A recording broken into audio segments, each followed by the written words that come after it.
नमस्कार, मी सुरेखास किचनमध्ये तुम्हा सर्वांचं मनापासून स्वागत। आज आपण गुढीपाडव्यानिमित्त साखरेच्या गाठी कशा बनवायची याची रेसिपी पाहणार आहोत। चला तर मग आजच्या या रेसिपीला सुरुवात करूयात।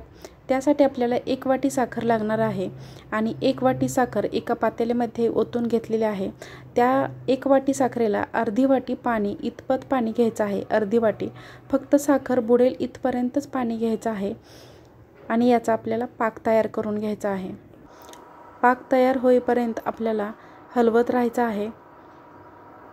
गॅस सुरुवातीला फुल ठेवायचा आहे आणि जसजसं आपला पाक तयार होत आहे तसतसं आपल्याला गॅस मीडियम करायचा आहे आणि नंतर लो करायचा आहे। पाक तयार कसा करायचा हे तुम्हाला मी या व्हिडिओमध्ये दाखवणार आहे। तोपर्यंत आपण हे मीडियम गॅसवरती ढवळून घ्यायचं आहे आणि 1 चमचा मी विलायची पावडर टाकून घेतलेली आहे अशा पद्धतीने। आता हे आपला पाक तयार होत आहे तोपर्यंत आपण आप्पे पात्रामध्ये गाठी बनवणार आहोत। तर त्या गाठी कशा बनवायच्या, तर आप्पे पात्र घेतलेलं आहे आणि आप्पे पात्राच्या सगळ्या आप्पे पात्रामध्ये एक थेंब तुपाचा टाकून आपल्याला हे तूप लावून घ्यायचं आहे।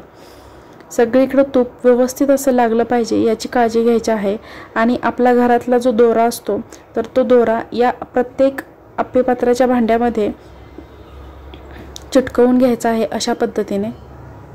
मी दोरा हा डबल घेतलेला आहे, तुम्ही एकेरीही घेऊ शकता आणि अशा पद्धतीने आपण प्रत्येक आप्पे पात्राच्या भांड्यामध्ये हा दोरा आपल्याला चिटकवून घ्यायचा आहे।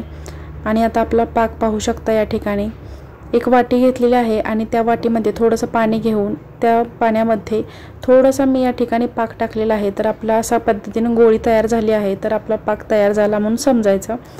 या भांड्यामध्ये आता मी पाक टाकून घेते। अशा पद्धतीने एकाड एक मी आप्पे पात्राच्या भांड्यामध्ये पाक ओतून घेतलेला आहे आणि एकाड एक पाक मी ठेवलेला आहे। तर राहिलेला आता आप्पे पात्रामध्ये जो पाक आहे त्यामध्ये कलर टाकलेला आहे आणि हा कलर मी छान असा मिक्स करून घेणार आहे। दिसायला अप्रतिम दिसतात अशा गाठी एकाड एक पांढरी आणि एक लाल, पांढरी आणि एक लाल अशा पद्धतीची ही गाठी तयार होते।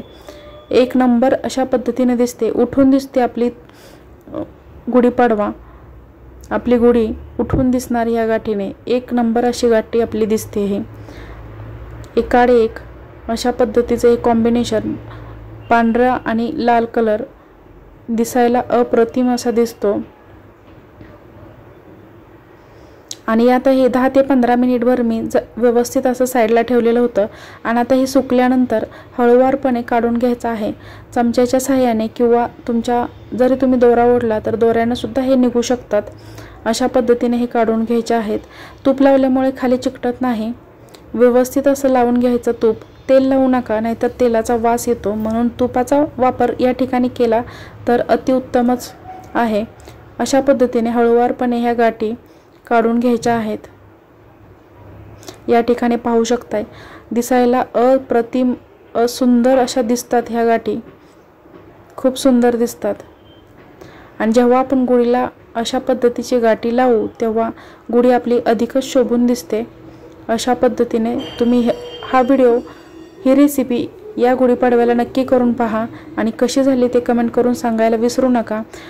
अशाच नवीन रेसिपीसोबत आपण पुन्हा भेटू। तोपर्यंत हा व्हिडिओ सगळ्या लोकांना शेअर करा आणि माझ्या चॅनलला सबस्क्राईब करा। अशाच नवीन व्हिडिओसोबत आपण पुन्हा भेटूयात।